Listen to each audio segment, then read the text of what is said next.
Hello friend, this is Alpana Singh and welcome to learn with Alpana. तो चलिए friend, देखिए जैसे कि आप सभी लोग जानते हैं, हम लोग सीटेट की प्रिपरेशन कर रहे हैं अपनी 7 जुलाई 2024 को आगामी होने वाले एग्जाम के लिए। तो देखिए फ्रेंड्स, आज की क्लास में हमारी हिंदी पेडागोजी की क्लास होगी, यानी कि हिंदी शिक्षण की, जो कि आपका एनसीईआरटी बेस पर आधारित क्वेश्चंस होंगे। और हमारा टारगेट रहेगा फ्रेंड्स कि हम लोग अपने हिंदी पेडागोजी में 15 में आउट ऑफ 15 ला सके। ओके, जैसे कि देखिए जो हिंदी पेडागोजी की आपका जो पोर्शन आता है वो आपका 30 नंबर का आता है। ठीक है, 15 नंबर उसमें से क्या होते हैं, आपके गद्यांश के आते हैं। ठीक है, 2 गद्यांश दिए जाते हैं, जिसमें से आप सभी लोगों को गद्यांश को पढ़ करके 15 क्वेश्चंस के आंसर देने पड़ते हैं। और जो 15 क्वेश्चन होते हैं वो आपकी पेडागोजी से लिए जाते हैं। ठीक है, तो उसी की तैयारी हम लोग बेसिकली कर रहे हैं। ठीक है, आज आपकी सीडीपी की क्लास नहीं चली है, बट 100% श्योर कल से आप लोगों की हिंदी और सीडीपी दोनों की क्लास कंटिन्यू चलेगी। ओके फ्रेंड्स, तो चलिए फटाफट से जो लोग अभी तक चैनल को लाइक एंड सब्सक्राइब नहीं किए हैं वे लोग कर लीजिए। चैनल है आपका लर्न विथ अल्पना, और अपने सभी दोस्तों को फ्रेंड्स अपने व्हाट्सएप, इंस्टा, फेसबुक और टेलीग्राम के जरिए शेयर करिए, ताकि सभी लोगों को हेल्प मिल सके। और साथ ही साथ बेल आइकन को भी प्रेस कर लीजिए, ताकि हमारी वीडियो की कोई भी नोटिफिकेशन हो वो आप सभी के पास तुरंत पहुंच सके। ओके, तो चलिए सबसे पहले हम लोग अपने हिंदी पेडागोजी के फर्स्ट क्वेश्चन की ओर चलेंगे और देखते हैं क्वेश्चन क्या है।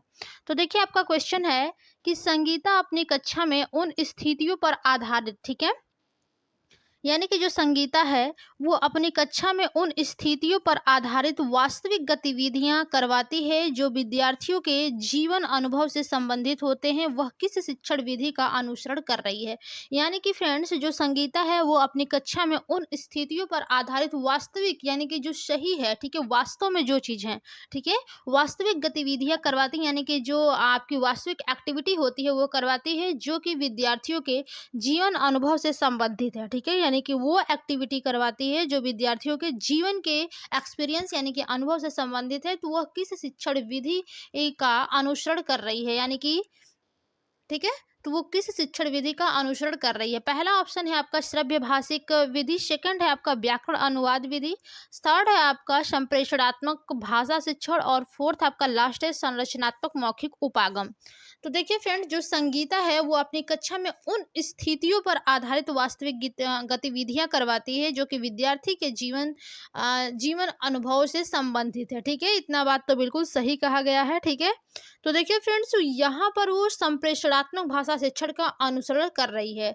देखिए इसमें जो भाषा होता है फ्रेंड्स, उसका जो प्रमुख काम होता है वो संप्रेषण करना ही होता है। ठीक है, तो यहाँ पर जो राइट ऑप्शन बनेगा, ऑप्शन नंबर आपका थर्ड बिल्कुल करेक्ट हो जाएगा। ओके, चलिए अब हम लोग अपने अगले क्वेश्चन की ओर चलेंगे और देखेंगे अगला क्वेश्चन हमारा क्या कहता है।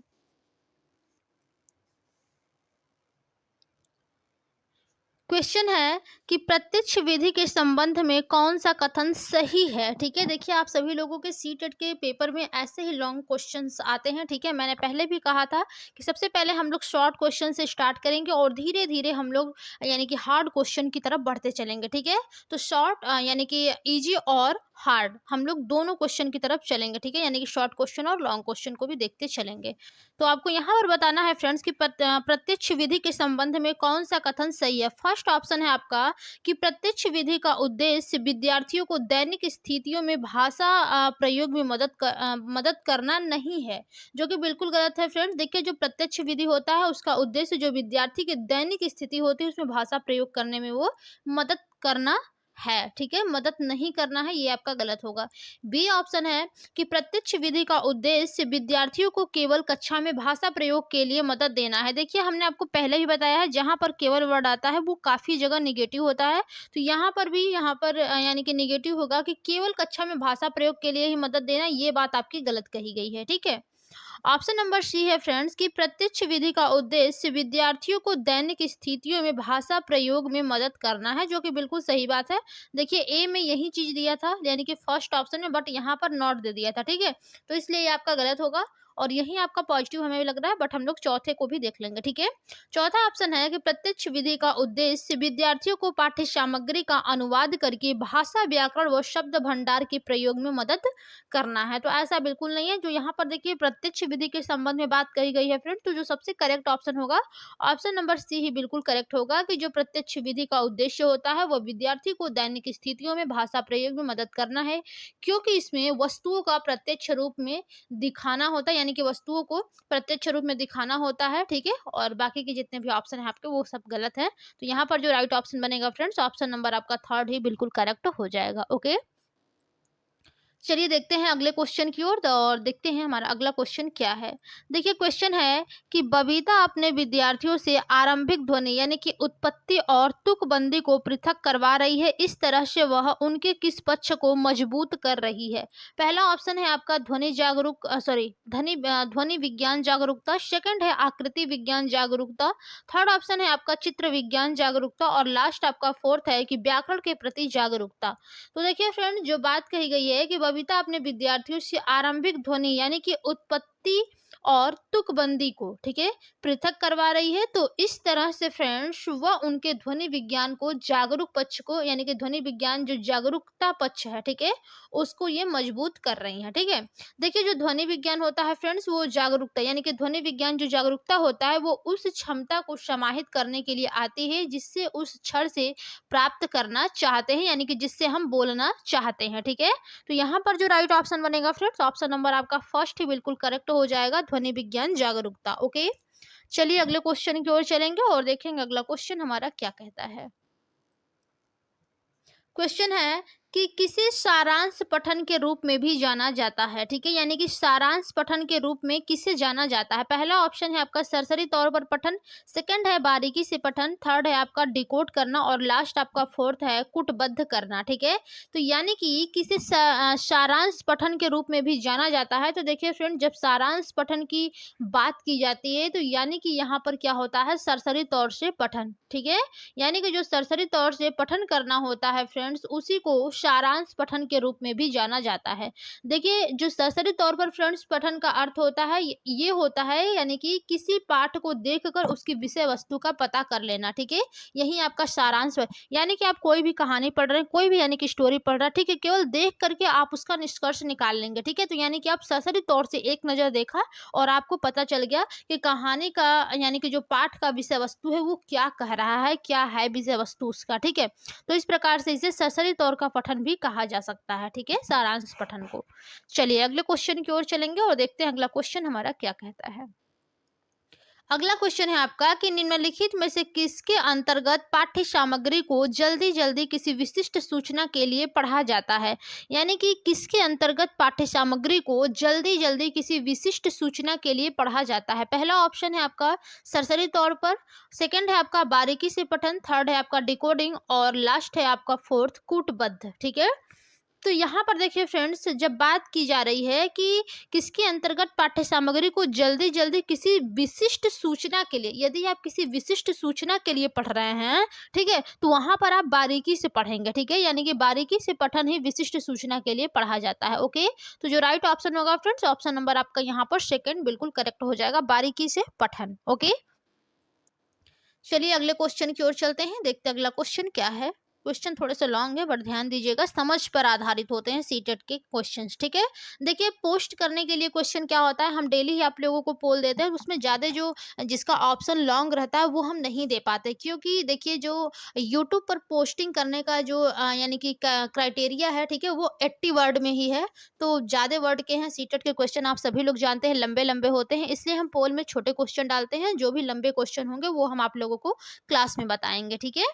तो चलिए देखते हैं अगला क्वेश्चन हमारा है कि गीता अपने विद्यार्थियों की परीक्षा की योजना बना रही है, वह उन्हें एक वाक्य देती है, ठीक है, यानी कि जो गीता है वो विद्यार्थियों की परीक्षा की एक योजना बना रही है और वह उन्हें एक वाक्य देती है, ठीक है, यानी कि वह उन्हें गीता जो है वो अपने विद्यार्थियों को एक वाक्य देती है और उसमें एक शब्द विशेष को रेखांकित कर देती है, ठीक है। बहुविकल्पीय प्रश्न के माध्यम से वह रेखांकित शब्द के समीपस्थ अर्थ वाले विकल्प को चुनने के लिए कहती है, गीता भाषा के किस उपकौशल की परीक्षा ले रही है। तो देखिए फ्रेंड्स, पहला ऑप्शन इसमें दिया था, अब इसको समझाएंगे हम आपको, ठीक है। पहला ऑप्शन है श्रवण, सेकंड है आपका पठन, थर्ड है आपका शब्द भंडार, और लास्ट है आपका फोर्थ व्याकरण, ठीक है। आप सभी लोगों को फ्रेंड्स क्वेश्चन के ऑप्शन आते रहते हैं, तो आप लोग कमेंट बॉक्स में हमें कमेंट करके बताते रहा करिए, ठीक है। देखिए जो गीता है फ्रेंड्स वो अपने विद्यार्थियों की परीक्षा लेने की यानी कि योजना बना रही है और वह उन्हें एक वाक्य देती है, ठीक है, और उसमें एक शब्द विशेष को रेखांकित कर देती है, ठीक है, और बहुविकल्पी प्रश्न के माध्यम से वह रेखांकित शब्द के समीपस्थ अर्थ वाले विकल्प को चुनने के लिए कहती है, ठीक है। तो यहाँ पर देखिए फ्रेंड, जो गीता है वो भाषा के शब्द भंडार यानी कि उप कौशल की परीक्षा ले रही है, ठीक है। शब्द भंडार, ये आपका भाषा का उप कौशल है, शब्द भंडार, इसकी वो परीक्षा ले रही है, ठीक है। यानी कि आपका शब्द भंडार यानी कि आपका, आपके पास कितने वर्ड, आपके पास यानी कि वर्डों के कितने भंडार हैं, ठीक है। यानी कि कोई भी वर्ड है यदि उसको रेखांकित कर दिया गया है तो आपके पास कितने शब्द भंडार है, आप किस प्रकार से उसको बोल सकते हैं, एक्सप्लेन कर सकते हैं, ठीक है। तो इस प्रकार की जो गीता है यानी कि टीचर, वो उसकी परीक्षा ले रही है, ओके। तो जो राइट ऑप्शन बनेगा फ्रेंड्स, ऑप्शन नंबर आपका थर्ड ही बिल्कुल करेक्ट हो जाएगा, ओके। चलिए अगले क्वेश्चन की ओर चलते हैं और देखते हैं अगला क्वेश्चन हमारा क्या कहता है। क्वेश्चन है कि प्रेरणा अपने विद्यार्थियों की शब्द संपदा की परीक्षा लेना चाहती है, उसे क्या नहीं करना चाहिए। यानी कि जो प्रेरणा है फ्रेंड्स, वो अपने विद्यार्थियों की शब्द संपदा की, ठीक है, शब्द संपदा की परीक्षा लेना चाहती है, तो उसे क्या नहीं करना चाहिए। पहला ऑप्शन है आपका बिना किसी संदर्भ के शब्दों के अर्थ पूछना। सेकंड है वाक्य में किसी शब्द को रेखांकित कर उसका समानार्थी पूछना। थर्ड ऑप्शन है वाक्य में किसी शब्द को रेखांकित कर उसका विलोमार्थी पूछना। और लास्ट आपका फोर्थ ऑप्शन है कि अनुच्छेद से कुछ शब्द देकर संदर्भ में उनके अर्थ खोजना, ठीक है। तो यहाँ पर देखिए फ्रेंड, जो क्वेश्चन आपसे पूछा गया है कि प्रेरणा जो है वो अपने विद्यार्थियों की शब्द संपदा की परीक्षा लेना चाहती है, ठीक है, तो उसे क्या नहीं करना चाहिए। तो सबसे पहले फ्रेंड्स, आप सभी लोग जानिए कि देखिए उसे बिना भी यानी कि बिना किसी संदर्भ के शब्दों के अर्थ वही पूछना चाहिए, ठीक है। यानी कि बिना संदर्भ के बच्चों से अर्थ पूछने से उन्हें भ्रम पैदा होगा। बिल्कुल सही बात है, यदि आप किसी भी संदर्भ में शब्दों के अर्थ पूछते हैं, ठीक है, तो उसको क्या होगा, भ्रम पैदा होगा। और जो आपका शब्द संपदा है फ्रेंड्स, उसके परीक्षण के लिए जो विकल्प है वो संगत युक्तियां होती हैं, ठीक है। तो यानी कि यहाँ पर जो राइट ऑप्शन होगा फ्रेंड्स, ऑप्शन नंबर आपका फर्स्ट ही बिल्कुल करेक्ट होगा कि यानी कि उसे क्या नहीं करना चाहिए। बाकी सब तो आपके देखिए सही है, बिना किसी शब्द के जो शब्द है उसके अर्थ नहीं पूछना चाहिए, क्योंकि यदि आप बिना किसी संदर्भ के शब्दों के अर्थ पूछेंगे तो बच्चों में एक भ्रम पैदा हो जाएगा, ठीक है। बाकी सब सही है। तो यानी कि जो गलत होगा फ्रेंड्स, क्योंकि हमसे नॉट वाले क्वेश्चन पूछे गए थे, तो देखिए जो गलत होगा वही सही होगा, क्योंकि हमसे पूछा ही गलत था, ठीक है। तो जो गलत है वही सही है, यानी कि राइट ऑप्शन क्या हो जाएगा, ऑप्शन नंबर फर्स्ट आपका बिल्कुल करेक्ट हो जाएगा, ओके। चलिए अगले क्वेश्चन की ओर चलते हैं और देखते हैं अगला क्वेश्चन हमारा क्या कहता है। अच्छा, क्वेश्चन थोड़ा ये ज्यादा ही लॉन्ग है, चलिए इसको हम छोटा कर देते हैं, ठीक है, ओके। देखिए क्वेश्चन है आपका कि देवीना अपने विद्यार्थियों को निम्नलिखित अनुच्छेद देती है। अब देखिए जो देवीना टीचर है उन्होंने अपने विद्यार्थियों को एक अनुच्छेद दिया है, ठीक है। तो चलिए अनुच्छेद को देखते हैं क्या है। अनुच्छेद में लिखा गया है कि आज मैं, ठीक है, खाली स्थान, गई और कुछ फल व सब्जियां खरीदी। मैं जानती थी कि बारिश होगी पर मैं खाली स्थान लेना भूल गई और रास्ते में भी भीग गई। यानी कि आज मैं ऐसा हो सकता है कि खाली स्थान है, ठीक है, तो यहाँ पर आपको क्या भरना है, आप सभी लोगों को समझ करके भरना है, ठीक है, कि आज मैं खाली स्थान गई और कुछ फल सब्जियां खरीदी। मैं जानती थी कि बारिश होगी पर मैंने खाली स्थान लेना भूल गई और रास्ते में भीग गई, ठीक है। अब यहाँ पर आगे देखिए लिखा गया है, यानी कि ये आपका एक अनुच्छेद है, ठीक है। उसके बाद दिया गया है कि वह विद्यार्थियों को सर्वाधिक उपयुक्त शब्दों के माध्यम से रिक्त स्थान की पूर्ति करने के लिए कहती है, ठीक है। तो रिक्त स्थान की पूर्ति के लिए देवीना के विद्यार्थियों को क्या करना होगा। अब देखिए देवीना के जो विद्यार्थी है उस, ऐसे तो देखिए साधारण शब्दों में यदि आपको भरना रहता तो आप लोग डायरेक्ट कर लेते कि आज मैं बाजार गई, कुछ फल व सब्जियां खरीदी, मैं जानती थी कि बारिश होगी पर मैंने छाता लेना भूल गई और रास्ते में भीग गई, ठीक है। लेकिन अगर आप लोगों के से इस प्रकार के सिंपल क्वेश्चन दिए जाते तब, अब देखिए यहाँ पर आपके लॉजिकल क्वेश्चन है, यानी कि आपके आईक्यू लेवल पर आधारित है, तो आप इसको किस प्रकार से इसका आंसर दे सकते हैं, ठीक है। तो सबसे पहला ऑप्शन है आपका कि संदर्भ को समझकर सर्वाधिक उपयुक्त शब्द जानना होगा। बिल्कुल सही बात है। देखिए आप इस संदर्भ को समझेंगे और उसी संदर्भ के अनुसार समझ करके उपयुक्त शब्द भरेंगे, ठीक है। सेकंड है केवल व्याकरण के नियमों को समझना। हमने पहले भी बताया है फ्रेंड्स, जहां पर केवल आता है वो आपका निगेटिव पर्सन होता है, ठीक है। थर्ड ऑप्शन है कि वाक्य के वाक्य विन्यास को समझना, और लास्ट है आपका फोर्थ की पाठ की विषय वस्तु को समझना होगा। तो देखिए यहाँ पर जब खाली स्थान यानी कि रिक्त स्थान की पूर्ति करना है, ठीक है, तो इसके लिए जो सबसे पॉजिटिव आंसर होगा फ्रेंड्स, हमने पहले भी बताया, जहां पर संदर्भ वर्ड आता है ये आपका पॉजिटिव होता है, ठीक है। तो ऑप्शन नंबर फर्स्ट आपका बिल्कुल करेक्ट होगा कि संदर्भ को समझकर सर्वाधिक उपयुक्त शब्द जानना होगा। ओके, तो यहाँ पर जो राइट ऑप्शन होगा फ्रेंड्स, ऑप्शन नंबर आपका फर्स्ट ही बिल्कुल करेक्ट हो जाएगा। ओके, चलिए अगले क्वेश्चन की ओर चलते हैं और देखते हैं अगला क्वेश्चन हमारा क्या कहता है। क्वेश्चन है आपका कि प्रत्यक्ष विधि में व्याकरण किस प्रकार से पढ़ाई जाती है, ठीक है, यानी कि जो प्रत्यक्ष विधि होता है उसमें व्याकरण किस प्रकार से पढ़ाई जाती है। पहला ऑप्शन है आपका आगमनात्मक तरीके से, सेकंड है निगमनात्मक तरीके से, थर्ड है बिना व्याख्या के, और लास्ट आपका फोर्थ है कृत्रिम तरीके से। तो देखिए फ्रेंड, जो प्रत्यक्ष विधि होती है वो आपका आगमनात्मक तरीके से पढ़ाया जाता है, यानी कि प्रत्यक्ष विधि में व्याकरण जो होता है वो आगमनात्मक तरीके से पढ़ाई जाती है, ठीक है। देखिए फ्रेंड, जो आगमनात्मक विधि होता है उसमें विशेष तथ्यों और घटनाओं के अवलोकन और विश्लेषण द्वारा सामान्य नियम या फिर सिद्धांत बनाए जाते हैं, ठीक है। तो ध्यान दीजिएगा, जो प्रत्यक्ष विधि में व्याकरण होता है उसको आगमनात्मक तरीके से पढ़ाया जाता है, ठीक है, यानी कि व्याकरण में आगमन तरीके से यानी कि व्याकरण को पढ़ाया जाता है, ठीक है। तो यहाँ पर फर्स्ट ऑप्शन बिल्कुल करेक्ट है। अगले क्वेश्चन की ओर चलेंगे और देखेंगे अगला क्वेश्चन हमारा क्या कह रहा है। क्वेश्चन है कि पाठ्यक्रम डिजाइन में प्रस्तुतिकरण अपने आप में किससे संबंधित है, यानी कि जो पाठ्यक्रम में डिजाइन होता है, ठीक है, यानी कि पाठ्यक्रम डिजाइन में जो प्रस्तुतिकरण होता है, प्रेजेंटेशन, ठीक है, प्रस्तुतिकरण अपने आप में किससे संबंधित है। पहला ऑप्शन है वे प्रक्रियाएं जिनसे कोश विषयक और व्याकरणिक विषय वस्तु का चयन किया जाता है, सेकंड है वे सिद्धांत जिनसे विषय वस्तु का संयोजन व क्रम निर्धारित किया जाता है, थर्ड ऑप्शन है सूचनाएं प्रस्तुत करने की तकनीक, और लास्ट आपका फोर्थ ऑप्शन है कि भाषा शिक्षण की विशिष्ट प्रक्रियाओं का इस्तेमाल करना, ठीक है। तो देखिए फ्रेंड, जो पाठ्यक्रम डिजाइन में प्रस्तुतिकरण आप अपने में किससे संबंधित है, यानी कि जो प्रस्तुतिकरण में किससे संबंधित है, ठीक है, पाठ्यक्रम डिजाइन में। तो यहाँ पर देखिए फ्रेंड, जो सबसे करेक्ट है ऑप्शन, वो आपका ऑप्शन नंबर सेकंड होगा कि वे सिद्धांत जिनसे विषय वस्तु का संयोजन व क्रम निर्धारण किया जा सके, ठीक है। यही आपके पाठ्यक्रम डिजाइन में प्रस्तुतिकरण के सिद्धांत हैं जिनसे विषय वस्तु का संयोजन व क्रम निर्धारण यानी कि किया जाना से संबंधित है, ठीक है। तो यानी कि जो राइट ऑप्शन होगा फ्रेंड्स, ऑप्शन नंबर आपका सेकंड बिल्कुल करेक्ट हो जाएगा। ओके, अगले क्वेश्चन की ओर चलेंगे और देखेंगे हमारा अगला क्वेश्चन क्या है।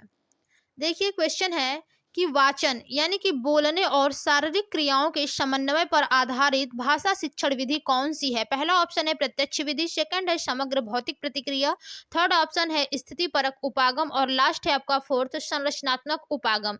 तो देखिए फ्रेंड, जो वाचन यानी कि बोलने और शारीरिक क्रियाओं के समन्वय पर आधारित भाषा शिक्षण की विधि कौन सी है, ठीक है।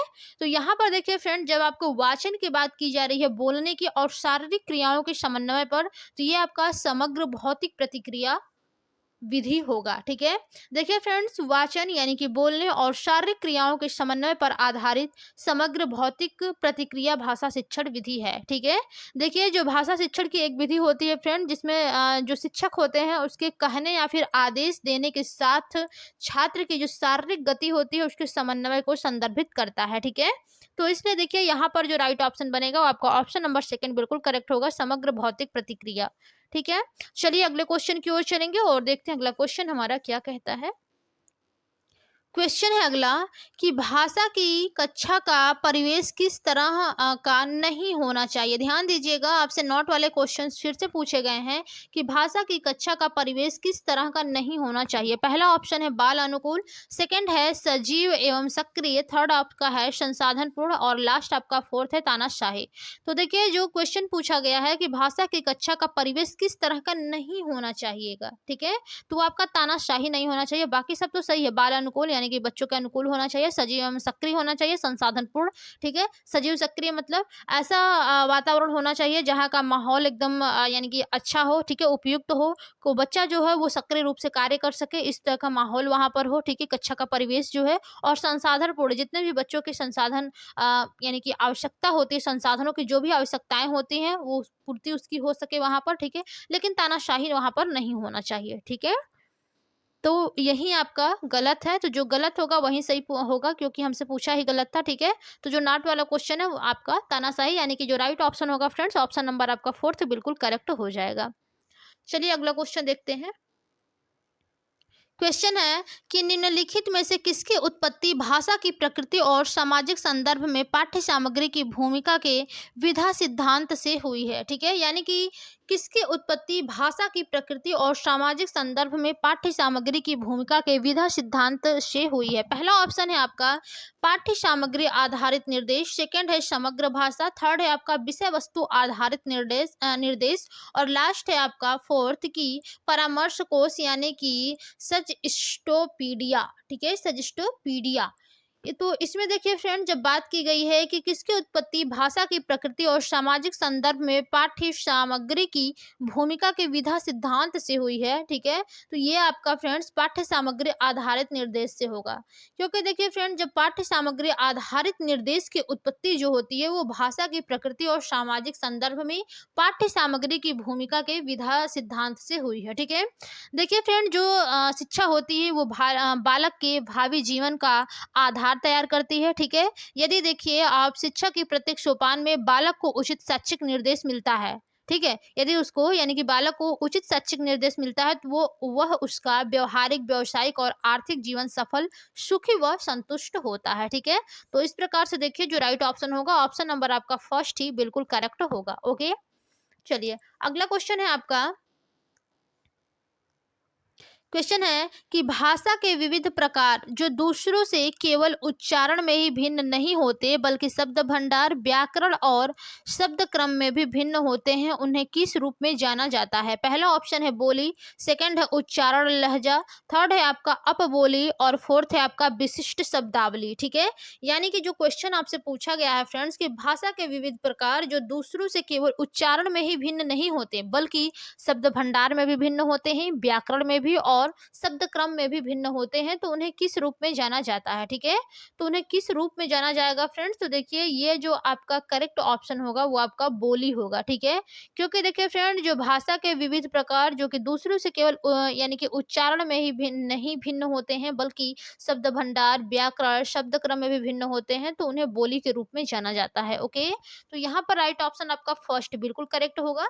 तो चलिए आज के हम लोग अपने टॉप 15 क्वेश्चन यानी कि हिंदी पेडागोजी के 15 क्वेश्चन में लास्ट क्वेश्चन की ओर चलेंगे और देखेंगे कि हमारा लास्ट क्वेश्चन क्या है। क्वेश्चन है कि ठीक है, आर्मी विधि और किस नाम से जानी जाती है। अब देखिए जो आर्मी विधि होती है वो और किस नाम से जानी जाती है। पहला ऑप्शन है श्रव्य भाषिक विधि, सेकंड है प्रत्यक्ष विधि, थर्ड है आपका परामर्श कोश विधि, ठीक है, और लास्ट है आपका फोर्थ समग्र भौतिक प्रतिक्रिया। तो देखिए जो आर्मी विधि और किस नाम से जानी जाती है, तो वो आपका श्रव्य भाषिक विधि के नाम से जानी जाती है। श्रव्य भाषिक विधि को भी आप आर्मी विधि भी कह सकते हैं, ठीक है। तो यहाँ पर जो राइट ऑप्शन होगा फर्स्ट हो जाएगा, बिल्कुल करेक्ट। देखिए फ्रेंड, जो आर्मी विधि है वो श्रव्य भाषिक विधि के नाम से जानी जाती है, बिल्कुल सही बात है, ठीक है। ये देखिए अंग्रेजी भाषा शिक्षण की एक ऐसी विधि है जो पढ़ने और लिखने से पहले बोलने और सुनने के शिक्षण पर जोर देती है, ठीक है। इसको आर्मी विधि या फिर श्रव्य भाषिक विधि के नाम से भी जाना जाता है। ओके, तो चलिए फ्रेंड्स, आज की क्लास में हमने टॉप 15 क्वेश्चन कंप्लीट किया है। जो लोग अभी तक चैनल को लाइक एंड सब्सक्राइब नहीं किए हैं वे लोग कर लीजिए, ठीक है। चैनल है आपका लर्न विद अल्पना और कंटिन्यू फ्रेंड्स आप सभी लोगों को इस चैनल पर प्रैक्टिस सेट सीरीज चलाई जा रही है जिसमें आप सभी लोगों को काफ़ी हेल्पफुल होगा एग्जाम में, ठीक है। तो इसलिए कंटिन्यू आप सभी लोग जुड़े रहिए और अपने दोस्तों को भी शेयर करिए, साथ ही साथ चैनल को लाइक शेयर सब्सक्राइब करते रहिए, ठीक है। तो चलिए फ्रेंड्स, आज की क्लास में बस इतना ही, मिलते हैं अपने अगली क्लास में, तब तक के लिए धन्यवाद, बाय बाय।